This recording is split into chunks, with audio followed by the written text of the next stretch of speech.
Most fashion brands do not have a data problem, they have an infrastructure problem. A brand may have 2.3 million customer records, transaction histories, CRM data, loyalty behavior, e commerce interactions, wholesale sell through. But ask a simple question: how many customers purchased outerwear twice in the last 12 months through e commerce at full price and have not returned in 90 days? Most brands cannot answer that question in under 24 hours without involving IT, not because the data does not exist, because the systems cannot talk to each other.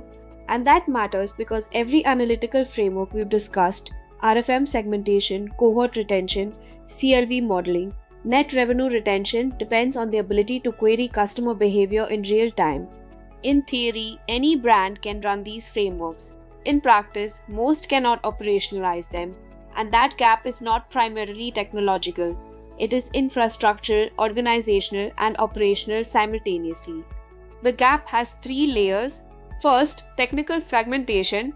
A typical 200 million euros fashion brand has transaction data in ERP systems like SAP or Microsoft Dynamics, CRM records in Salesforce or HubSpot, e-commerce behavioral data in Google Analytics or Adobe Analytics, loyalty program activity in separate platforms, and wholesale sell-through data sitting in spreadsheets. These systems collectively contain the inputs for every analytical framework in this module, but they are rarely integrated.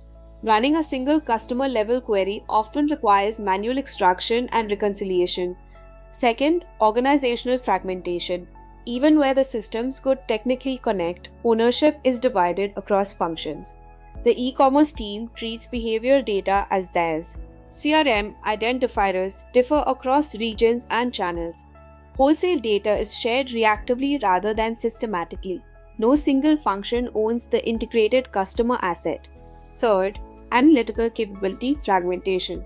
Even where data becomes accessible, the commercial teams often lack the analytical skills required to use it. SQL querying, cohort analysis, CLV modeling, predictive analytics. The analytics capability may exist somewhere in the organization, but typically inside IT or isolated data science teams operating on long project lead times rather than embedded commercial decision making. The result is that the people making pricing, assortment, and retention decisions cannot directly access the intelligence required, and this gap has a measurable financial cost. Imagine a brand with 12,000 Champions customers and an average CLV of 3,200 euros. That segment represents a 38 euros 40 cents million customer asset. Each lost champion represents approximately 2,300 euros in CLV loss.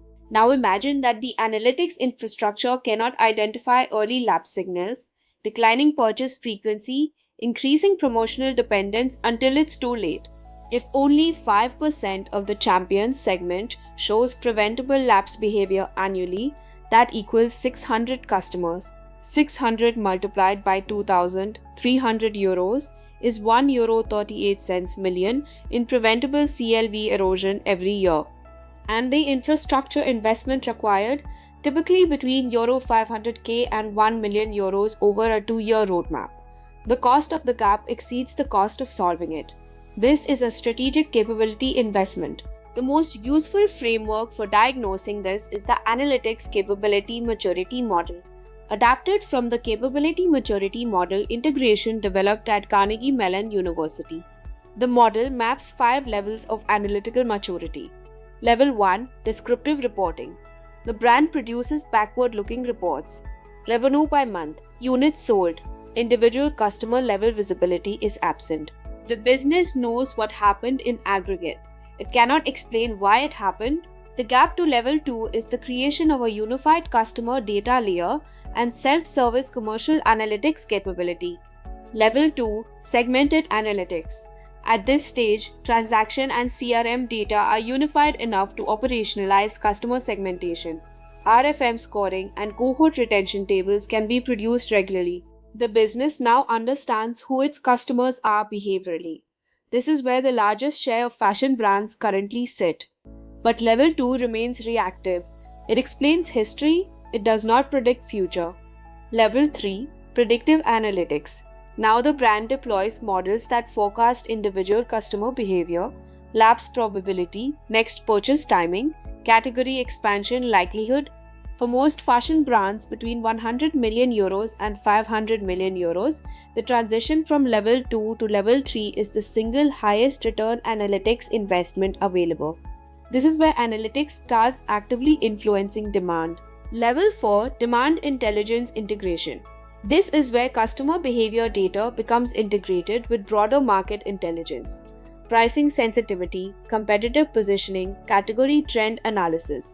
At this level, analytics is no longer a reporting capability. It becomes a strategic capability influencing assortment architecture, pricing logic, and demand forecasting simultaneously. And finally, level 5, Embedded Intelligence. At this stage, analytical intelligence becomes embedded directly into commercial operating systems.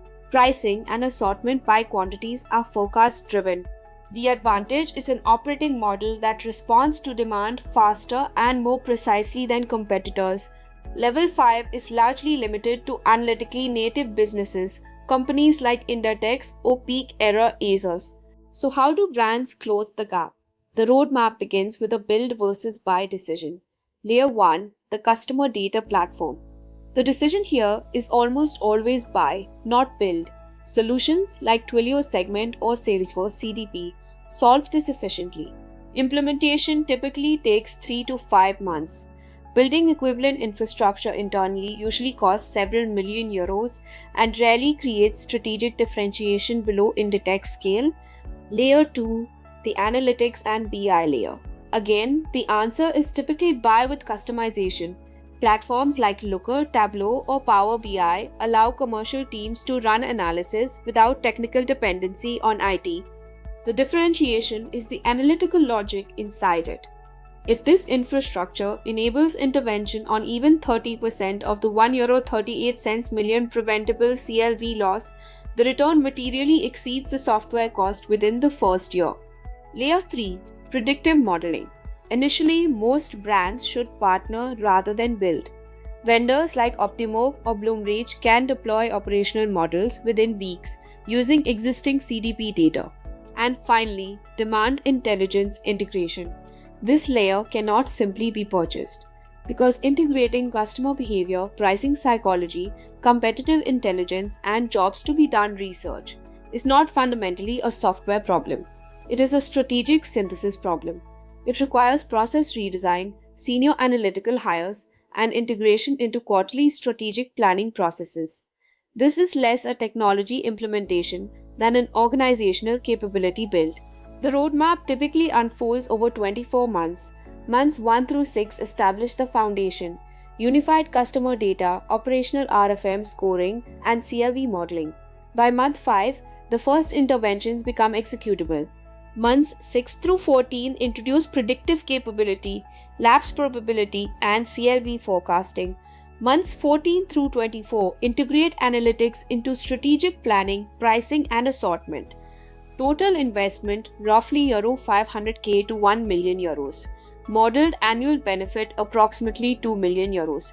Payback often occurs within the first year of predictive deployment. So why do most analytics transformations still fail?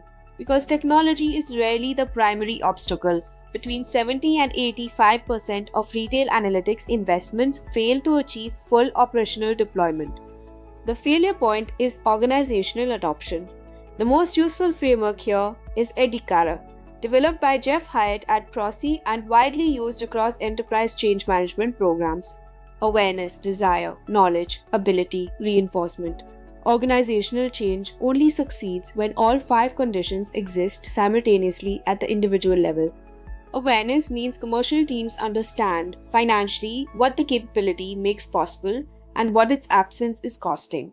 Without the CLV loss calculation, analytics feels non-urgent. Desire is more difficult.